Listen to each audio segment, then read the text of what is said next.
Once isn't the only thing that's back from hiatus. So after that fairly lackluster yet informative mid-season finale, we are back, and holy crap, 2.5 months never took so long. I have been very deep in the world of AU fanfiction in the last 2.5 months, so I'm not really sure if I'm gonna be able to get up with canon. I'm not like, sometimes the canon is weirder than the fanfiction. So a long time ago, Rumpel decided that using Victor Frankenstein and the Mad Hatter was just not working out for him anymore, and so he decided to gather up 3 new bad ladies to do his dirty work for him, and that's my headcanon. I'm gonna have to stick to that. Apparently, to get the dark curse in the first place, they had to go to Bald Mountain, and I'm not kidding about that. They actually went to Bald Mountain, and they used their weirdly specific powers for this puzzle, even though Ursula's was just tentacle grabs? I don't know, but why the dark curse was there instead of like under somebody's bed has, for reasons, I guess. I mean, the author put it there for dramatic tension, I guess. Anyway, Rumpel leaves them for dead after he gets what he wants, even though I'm gonna guess that it's just because he wanted to get these other villains out of the way so he could be the big bad villain in town and not have to worry about any competition. But bad news for him, they survive and they go, well, the Dark One, I guess we're just gonna piss him off forever now. Flash forward to today when that's clearly not happening. In New York, Rumpel is crashing on Ursula's couch, eating her ramen that he cooks in the microwave, and catfishing his wife. And if it sounds ridiculous, that's because it is. I mean, seriously, dude, catfishing your wife is not gonna be the way to bring her back. You've really hit rock bottom on this addiction thing, and at this point, you're gonna like burn yourself out, or you're just gonna have to find a way to get yourself out of this.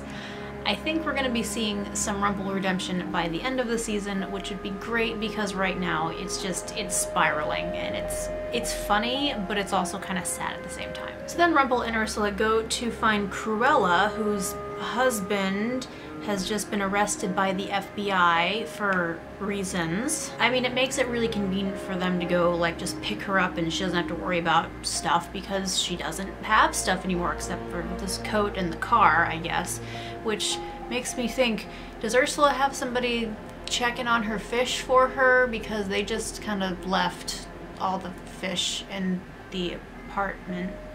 But before heading to Storybrooke, they stop for drive-through, and it's better than my original thought, which was I thought they were just stuck in traffic on Long Island and that was gonna be perfect enough for me, but then drive-through and...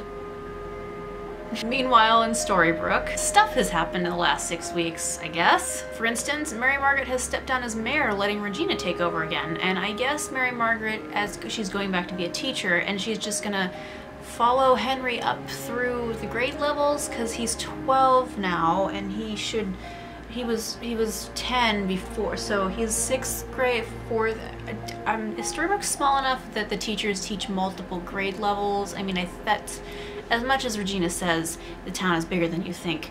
There's not that many kids. Also, please raise your hand if you almost self-inflicted a heart attack because when they were panning from Emma looking down at Granny and the baby going back to her room, that there might just be a slightly rumpled pirate also getting ready for the day in her room, and that didn't happen. It didn't, because only I gave myself a heart attack thinking that that was what was about to happen.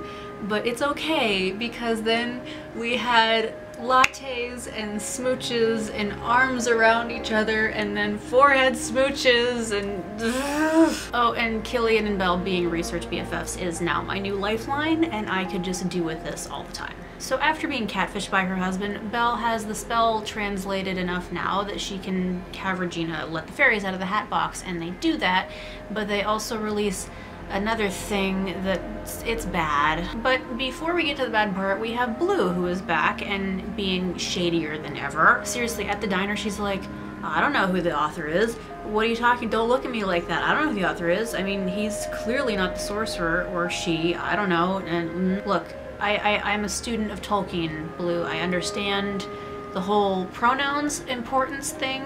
So if you're the author, it's okay. Just tell us, Blue, please. I mean, it would make a lot of sense if you were the author writing everything, because clearly you're manipulating something. So back to the bad thing, Chernabog comes and he everything up because he's a hell beast, and we get Team Emma and Regina being magical badasses, which is great. I'm all aboard this team. But later we get this stunning revelation where Regina thought that Chernobog was after her because it feeds on evil, but after she's not in the car anymore, Chernobog is still reaching in to trying to get Emma. So they're really playing up this whole somebody's ready to walk on the dark side, they're gonna corrupt Emma.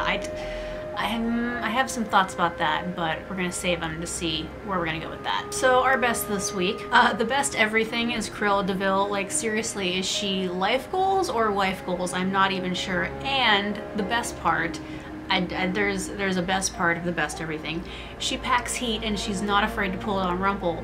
And like, how many times have you wanted to do that? The best shady people surprisingly doesn't go to Blue, but to the Charmings. I mean, calling the new villains out into the middle of the night in the woods in the rain just to threaten them? Like, what's the story here? And the best lack of technology 2015, 2013, I think we're still in 2013. So best lack of technology 2013, it goes to Rumble, because what year is it that AOL alert tone is still being used?